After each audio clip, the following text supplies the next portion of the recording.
तो hello everyone, आप सब कैसे हो। मेरा नाम जैक है। जो मेरे पीछे आपने ये बिल्डिंग देख रहे हैं, ये कानपुर में लाल इमली के नाम से मशहूर है। लेकिन यहाँ पे किस चीज़ की स्थापना हुई थी और ये अंग्रेज़ों ने किस लिए बनाया था। तो अंग्रेज़ों ने ये व्यापार के रूप में बनाया था। इस व्यापार के रूप से बनाया था, तो इसका नाम था ईस्ट इंडिया कंपनी, जो मैं आपको अभी दिखाऊंगा। तो जहाँ पे अंग्रेज़ व्यापार करते थे, यहाँ पे ऊनी कपड़े और ऊनी चादरें ये सब वगैरह बनता था।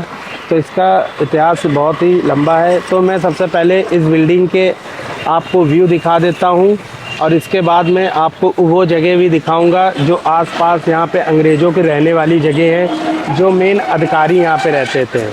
और माना जाता है यहाँ पे नाना साहब का एक किला भी है, जहाँ पे 900 अंग्रेज़ों को घेराबंद किया गया था।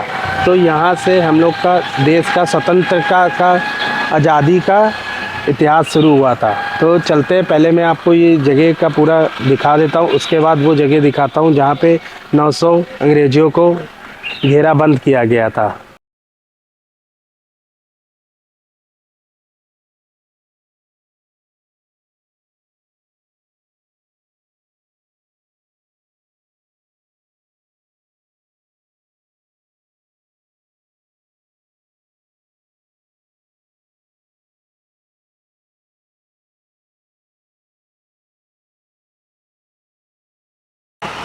तो आप ये साइड से देखिए कितना ब्यूटीफुल यहाँ का व्यू है। और ये ऊपर एक घड़ी भी थी, जिससे टाइम टेबल से यहाँ पे काम होता था। और इसके बगल में एक अंग्रेज़ों की और बिल्डिंग है, जहाँ बड़े अधिकारी रहते थे। तो वो घर भी मैं आपको दिखाता हूँ थे। तो यहाँ का भी व्यू आप देख लीजिए, काफ़ी पुराने टाइप के घर बने हुए हैं यहाँ पे। तो इसका आगे साइड का मैं आपको बिल्डिंग का व्यू दिखाता हूँ, इतना अच्छा है। तो ये देखिए बिल्डिंग के आगे साइड का व्यू देखिए, जो अंग्रेज़ रहते थे तो किस टाइप की हवेलियाँ बनवाते थे, कितनी ब्यूटीफुल है। आप यहाँ पर्सनली आके विज़िट करिए। तो जैसे कि आप ये मेरे पीछे रोड देख रहे हैं, बहुत सी लंबी सी, इस रोड का नाम था नैना देवी मार्ग है इस रोड का नाम। तो नैना देवी मार्ग इस रोड का नाम इसलिए है क्योंकि ये नाना साहब की बेटी के नाम पे रखा गया था, जो अंग्रेज़ों से युद्ध करते समय लड़ाई में जो मर गई थी। तो यहीं से थोड़ी दूर, रोड से थोड़ी दूर पे नाना साहब का वो किला भी है, जो मैं आपको दिखाऊंगा। तो वो नाना साहब पेशवा के अभी हम लोग महल के बाहर खड़े हुए हैं। ये महल के आप बाहरी गेट देख सकते हैं। और चलते पहले, सबसे पहले हम आपको महल का पूरा व्यू दिखाते हैं, फिर यहाँ की आपको मैं स्टोरी बताता हूँ। जो हम लोग के 1857 में जो युद्ध हुआ था घेराबंदी वाला, उसके बारे में भी बताएंगे। तो सबसे पहले आपको महल दिखाते हैं, और यहाँ पे क्या क्या है वो भी आपको दिखाते हैं। पे आप एंट्री करेंगे तो इस तरह की 2 टिकट आपको मिलेगी, एक 30 रुपए की इस किले में घूमने की, और एक स्टैंड की। तो चलते आपको किला दिखाते हैं। तो ये महारानी लक्ष्मीबाई की प्रतिमा है, जो घोड़े पे सवार है। मैं आपको दिखाता हूँ। ये नाना साहब के नेतृत्व में 4 साल तक का यहीं पे रही थी। और ये मार्ग पूरा महल के लिए जाता है।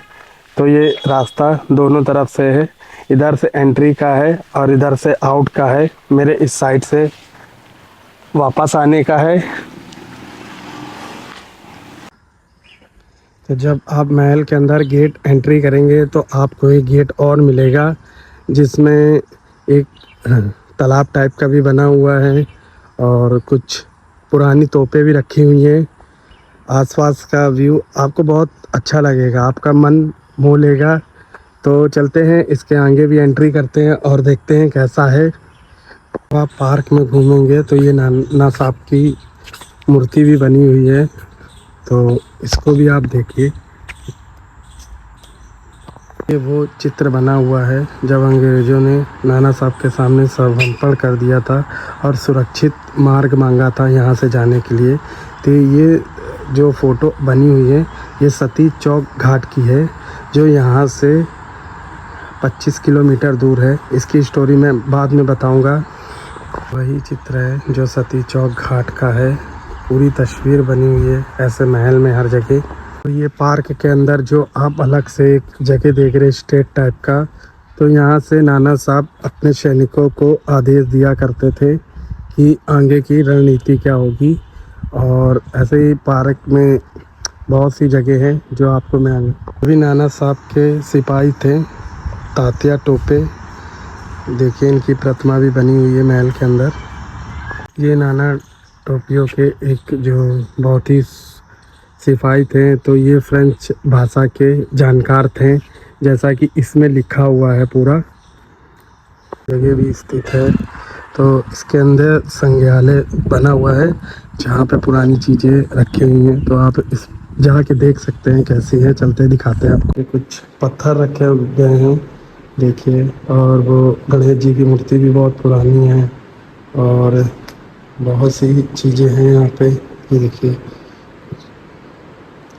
और ये नाना साहब के ब्रिटेन द्वारा चलाए गए नोट की फ़ोटो है, और बहुत सी तराजू और बहुत सी चीज़ें ऐसे आपको देखने को मिलेगी। तो ये उस समय के हथियार भी हैं जो उस समय यहाँ पे लड़े। आप उस समय के लड़ाई के वेपन देखिए कितने ख़तरनाक हुआ करते थे।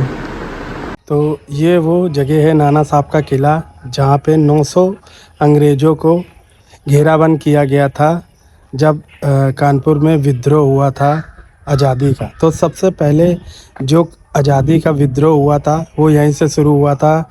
फिर मेरठ, आगरा, लखनऊ जैसे शहरों में भी हुआ था।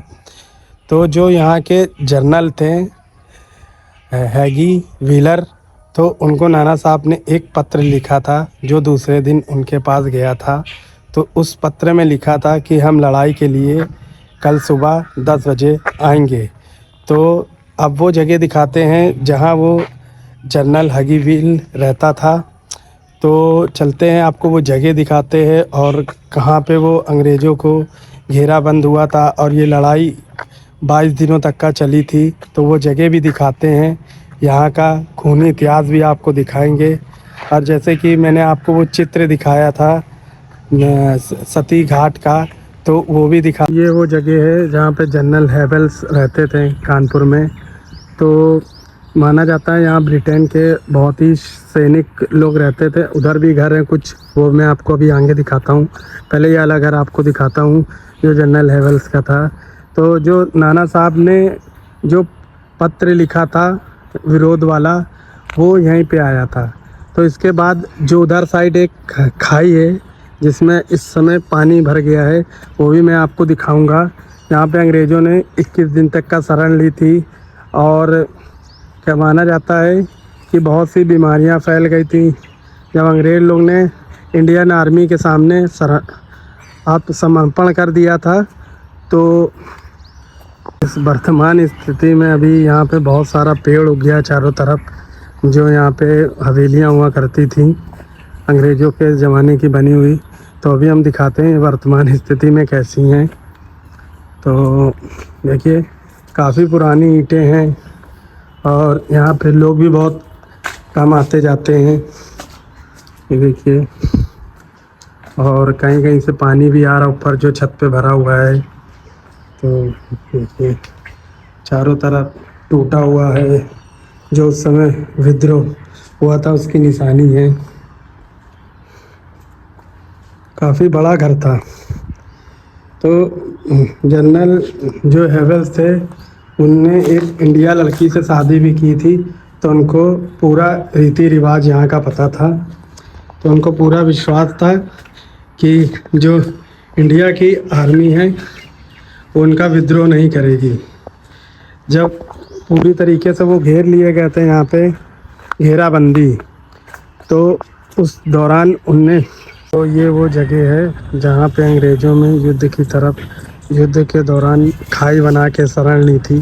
तो अभी तो वर्तमान स्थिति में यहाँ पे पानी भरा हुआ बहुत ही गंदा, तो माना जाता है ये बहुत ही गहरी खाई थी।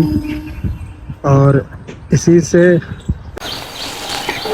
तो ये उस समय के ब्रिटेन इंडिया कंपनी के घर हैं, जो आर्मी के कुछ अधिकारी, बड़े अधिकारी रहते थे। तो 1877 की लड़ाई में जो यहाँ पे विद्रोह हुआ था, इसके उस पार जो एक बहुत गहरी सी खाई है, जो इस समय अभी वर्तमान स्थिति में पानी से भर चुकी है। तो अभी मैं आपको यहाँ का पूरा घर दिखा देता हूँ कि कैसे किस टाइप के बहुत बड़े बड़े पेड़ हैं। तो पट्टी तो जा नहीं सकते, आपको इसको पीछे साइड से दिखाते हैं। ये उस समय युद्ध के दौरान जब हमला बोला गया था तो ये पूरे तहस नहस कर दिए गए थे। तो ऐसा आपको हर जगह यहाँ पे मिलेगा। ये देखिए पूरी बड़ी बड़ी जो ये बिल्डिंगें हैं जो बनी हैं, तो ये सब उस समय लड़ाई के दौरान को थी। माना जाता है जब अंग्रेज 21 दिन तक का यहाँ पे घिरे रहे थे तो उनने बीमारी और भूखमरी और पानी के वजह से नाना साहब के सामने समर्पण कर दिया था और कहा था कि हमको यहाँ से इलाहाबाद तक का सुरक्षित मार्ग दिया जाए। तो नाना साहब उस बात के लिए एग्री हो गए थे। तो आगे बताते हैं कि उसके बाद क्या हुआ था, वो मेरे दूसरे वीडियो में आपको देखने को मिलेगा।